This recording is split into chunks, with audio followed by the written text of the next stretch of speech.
வருமான வரி அல்லது கார்ப்பரேட் டேக்ஸை விட மோசமானது ஜிஎஸ்டி. நீங்கள் வந்து ஒரு 5 லட்ச ரூபாய் சம்பாதிக்கிறீங்க ஒரு வருஷத்துக்கு, அதில் உங்களால் எவ்வளோ சேமிக்க முடியும்? பெருசாக சேமிக்க முடியாது. அந்த 5 லட்ச ரூபாய் நீங்கள் செலவு பண்ணி ஆகணும். அப்போ தான் உங்களால் சென்னையில் குடும்பம் நடத்த முடியும். இந்த 5 லட்ச ரூபாய் நீங்கள் செலவு பண்ணுறீங்க இல்லையா, செலவு பண்ணுற ஒரு இடத்துல நீங்கள் 18% ஜிஎஸ்டி பே பண்ணுறீங்க. நீங்கள் செலவு பண்ணுற ஒரு 5 லட்சத்தில் கிட்டத்தட்ட 1 லட்ச ரூபாய் நீங்கள் ஜிஎஸ்டியாக பே பண்ணிடுறீங்க. இதே ஒருத்தர் 1000 கோடி ரூபாய் சம்பாதிக்கிறாருன்னு வச்சுங்களேன், அவர் 200 கோடியாக ஜிஎஸ்டி பே பண்ணுவார். ஸோ இந்த மாதிரி நீங்கள் செலவு பண்ணுற ஒவ்வொன்றுத்துலையுமே வந்து வரிகள் வந்து அதிகமாக இருக்கும். இப்போ அந்த சுமையானது கடைசியாக யார் மேலே வந்து அதிகமாக இருக்குது? வாங்கக்கூடிய மக்கள் மேலேயா இல்லை அந்த நிறுவனங்கள் மேலேயா? தயாரிப்பு செலவு 10 ரூபாய் ஆகுது, 2 ரூபாய் டேக்ஸு அப்படின்னா மொத்தம் செலவு 12 ரூபாய், ஒரு 13 ரூபாய்க்கு விற்பாங்க. டேக்ஸு 9 ரூபாய்னா 10 ரூபாய் தயாரிப்பு செலவு, 9 ரூபாய் டேக்ஸ்னா 19 ரூபாய்னா அவங்க 20 ரூபாய்க்கு விற்பாங்க. ஸோ கண்டிப்பாக வந்து at the end of the day பொதுமக்களாக நாம தான் எல்லாத்தையுமே பே பண்ணுறோம். வாழ்க்கையில் உங்களுக்கு எது முக்கியம்? உண்ண உணவு, உடுக்க உடை, இருக்க இருப்பிடம். இது 3 இருந்ததுக்கு அப்புறம் தான் 4வது தான் கிரிக்கெட்டு. ஆனால் கிரிக்கெட் பிசிசிஐக்கு டேக்ஸ் கிடையாது. இத்தனை கோடிகள் வருமானம் வருது, அவங்க டேக்ஸை பே பண்ணுறது இல்லை. ஒரு குழந்தை இருக்குது, அந்த குழந்தைக்கு போய் ஒரு பிஸ்கெட் வாங்கலாம்னா அதில் வந்து 15% வரி. வரி அப்படிங்கிறது எப்படி இருக்கணும்னா ப்ரோக்ரெசிவாக இருக்கணும். அதாவது குறைவாக சம்பாதிக்கிறவங்க குறைவாக வரி கட்டணும், அதிகமாக சம்பாதிக்கிறவங்க அதிகமாக வரி கட்டணும். வெளிநாட்டு முதலீட்டாளர்கள் நம்ம நாட்டு மேலே நம்பிக்கை இழந்துக்கின்னு தான் வராங்க. அவங்க நம்பிக்கை அதிகமாக இருந்திருந்தால் கண்டிப்பாக பங்குச்சந்தையில் அவங்களோட முதலீடு அதிகமாக இருக்கணும். பட்ஜெட்டுக்கு அப்புறமாவே வந்து பங்குச்சந்தைகள் தினமும் மேலே தான் போயிட்டு இருக்குது, ஆனால் தினமும் வந்து வெளிநாட்டுன்னு விட்டுன்னு தான் இருக்கிறாங்க. சமீபத்திய பட்ஜெட்டில் வந்து ஒன்று வெளியிட்டு இருந்தாங்க. என்னன்னாக்கா, அந்நிய முதலீடு செய்யக்கூடிய நிறுவனங்களுக்கு வந்து கார்ப்பரேட் டேக்ஸ் வந்து ஒரு 5% குறைந்திருப்பதாக சொன்னாங்க. இது எந்த அளவுக்கு தாக்கத்தை ஏற்படுத்தும்னு நினைக்கிறீங்க? ஏதாவது முதலீடுகள் அதிகரிக்குமா? ஏன்னா அந்த மாதிரியான ஒரு வாதம் வைக்கப்படுது அந்த 5% குறைச்சதால. இல்லை, கண்டிப்பாக வந்து அது வாய்ப்பு இல்லை. ஸோ ஏன்னா ஒரு அந்நிய முதலீடு அப்படின்றது வந்து எஃப்டிஐ சொல்லுவாங்க, ஃபாரின் டைரக்ட் இன்வெஸ்ட்மெண்ட்டுன்ட்டு. ஸோ அதுக்கு தான் வந்து அவங்க குறைச்சிருக்கிறாங்க. அது கூட அவங்களே வந்து இங்கே நிறுவனம் நடத்தணும், இன்னொரு நிறுவனத்தில் முதலீடு பண்ணுறது கிடையாது, அவங்களே வந்து நிறுவனம் நடத்தணும். அது வந்து ஏற்கனவே மற்ற லோக்கல் கம்பெனிஸோடு அவங்களுக்கு அதிகமாக இருந்தது, அதை வந்து கொஞ்சம் குறைச்சிருக்கிறாங்க. ஸோ இது வந்து அதாவது நான் உங்களுக்கு ஏற்கனவே சொல்லிட்டேன், ஒரு வெளிநாட்டு முதலீட்டாளர்கள் நம்ம நாட்டு மேலே நம்பிக்கை இழந்துக்கின்னு தான் வராங்க. அவங்க நம்பிக்கை அதிகமாக இருந்திருந்தால் கண்டிப்பாக பங்குச்சந்தையில் அவங்களோட முதலீடு அதிகமாக இருக்கணும். ஒரு உதாரணத்துக்கு பார்த்தீங்கன்னா, பட்ஜெட்டுக்கு அப்புறமாவே வந்து பங்குச்சந்தைகள் தினமும் மேலே தான் போயிட்டு இருக்குது, ஆனால் தினமும் வந்து வெளிநாட்டுன்னு விட்டுன்னு தான் இருக்கிறாங்க. ஸோ எப்பவுமே ஒரு பட்ஜெட்டு அப்படின்னும் போது ஒரு 100 விஷயங்களை சொல்லும்போது 100மே கெட்டதாக சொல்ல மாட்டாங்க. ஏன்னா எதிர்கட்சிகள் சதம் போடுவாங்க, அதனால ஏதோ 1 2 நல்லதை பண்ணிவிடுவாங்க.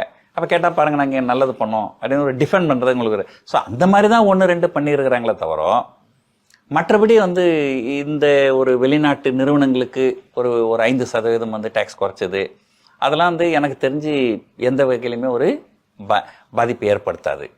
அதாவது என்னென்ன இப்போ என்ன சொல்லணும்னா, அதாவது பாதிப்பே இருக்காதுன்னு நான் சொல்ல வரல.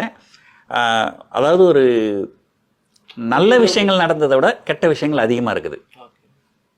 ஸோ அப்படின்னும் போது நெட் இஃபெக்ட் பார்த்தீங்கன்னா நெகட்டிவ். அதனால தான் வந்து வெளிநாட்டினர் வந்து பங்குகளை விற்கிறாங்க. ஏன்னா நெட் இஃபெக்ட் வந்து பாசிட்டிவ் கிடையாது, நெட் இஃபெக்ட் வந்து இது நெகட்டிவ். நாங்கள் வெளியில் இருந்து பார்க்கும் பொழுது எங்களுக்கு பெருசாக வந்து பெருநிறுவனங்கள் வந்து எந்த மாதிரியான சுமையை சுமக்குதுன்னு தெரியாது. வரிகள் வந்து எவ்வளோ போடப்படுது, உதாரணத்துக்கு கார்ப்பரேட் டேக்ஸ்னு ஒரு டேக்ஸ், அது மட்டும்தானா இல்லை அதை சுற்றி பல்வேறு வரிகள் வசூலிக்கப்படுதா? ஒரு நிறுவனத்துக்கு எந்த அளவுக்கு வந்து சுமையானது இருக்கும் அப்படிங்கிறத தெரிஞ்சுக்கணும்னு ஆசைப்படுறோம் ஒரு காமன் மேன் பெர்ஸ்பெக்டிவ்ல. இல்லை, கண்டிப்பாக வந்து இப்போ நிறைய வரிகள் இருக்குது இல்லைங்களா. நான் ஏற்கனவே சொல்லியிருக்கிறேன், வருமான வரி அல்லது கார்ப்பரேட் டேக்ஸை விட மோசமானது ஜிஎஸ்டி. ஒரு உதாரணத்துக்கு சொல்கிறேன் பாருங்கள், ஒரு டொயோட்டா ஃபார்ச்சுனர் அப்படின்னு ஒரு கார் இருக்குது. அந்த ஒரு காரை தயாரித்து அதை விற்கிறாங்க அப்படின்னா அந்த நிறுவனத்துக்கு 45,000 ரூபாய் தான் ப்ராஃபிட் வருது. அந்த கார் விலை கிட்டத்தட்ட 45 லட்சம். 45,000 ரூபாய் தான் அந்த ப்ராஃபிட் வருது அவங்களுக்கு. ஆனால் அரசாங்கத்துக்கு வரிகள் மூலமாக 18 லட்சம் போகுது. அப்படின்னா நீங்கள் பார்த்துங்க, ஒரு நாள் முழுக்க உழைக்கிற ஒருத்தர் 45,000 ரூபாய் சம்பாரிச்சா அரசாங்கம் உட்கார்ந்த இடத்துல 18 லட்சம் சம்பாதிக்கிறாங்க. ஸோ வரிகள் அப்படின்றது வந்து ஒரு டைரெக்டாகவும் நிறைய வரிகள் இருக்கும், இன்டைரக்டாகவும் நிறைய வரிகள் இருக்கும். புரியுதுங்களா?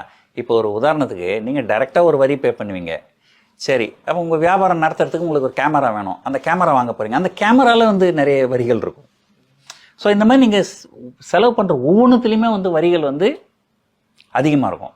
ஸோ அதனால் நீங்கள் அந்த ஓவரால் நெட் எஃபெக்ட் பார்த்தீங்கன்னா உங்களுக்கு வந்து கண்டிப்பாக வந்து எல்லாருக்குமே வந்து அந்த வரிகளுடைய சுமை வந்து அதிகமாக தான் இருக்கும். இப்போ அந்த சுமையானது கடைசியாக யார் மேலே வந்து அதிகமாக இருக்குது? வாங்கக்கூடிய மக்கள் மேலயா இல்ல அந்த நிறுவனங்கள் மேலயா?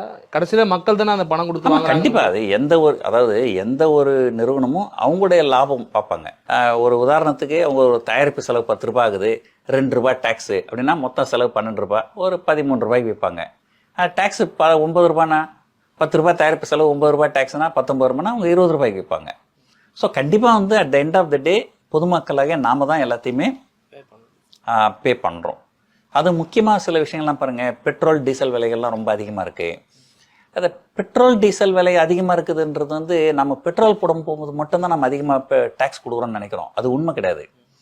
நீங்கள் வாங்குகின்ற ஒவ்வொரு பொருளுமே ஏதோ ஒரு ஊர்ல தயாரிச்சு இன்னொரு ஊருக்கு டிரான்ஸ்போர்ட் ஆகுது. லாரி மூலமாகவோ, ட்ரெயின் மூலமாகவோ, பஸ் மூலமாகவோ ஏதோ டிரான்ஸ்போர்ட் ஆகுது. அப்போ அந்த டிரான்ஸ்போர்ட் காஸ்ட் வந்து நீங்க பயன்படுத்துற ஒவ்வொரு பொருள்லையுமே ஆட் ஆகுது. இப்போ ஆட் ஆகும்போது ஒவ்வொரு பொருளுமே வந்து விலை அதிகமாக இருக்குது. அப்போது நீங்கள் வந்து பெட்ரோல் விலை அதிகன்றது வந்து முக்கியம் கிடையாது. நம்ம வந்து பெட்ரோல் போடுறோம், பெட்ரோலுக்கு ஒரு முன்ன வந்து ஒரு 1000 ரூபாய்க்கு பெட்ரோல் போட்டேன், இப்போ 1500 ரூபாய் பெட்ரோல் போடுறோன்னா நம்ம ஒரு 500 ரூபாய் தான் எக்ஸ்ட்ரா செலவு பண்ணுறோம்னு நினச்சிக்கணும். ஆனால் அது உண்மை கிடையாது. நீங்கள் வாங்குகின்ற ஒவ்வொரு பொருளுமே ஏதோ ஒரு இடத்துல தயாரித்து இன்னொரு இடத்துக்கு டிரான்ஸ்போர்ட் ஆகி தான் வருது. எதுவுமே உங்கள் வீட்டுக்கு பக்கத்தில் யாரும் எதுவும் தயாரிக்கிறது இல்லை.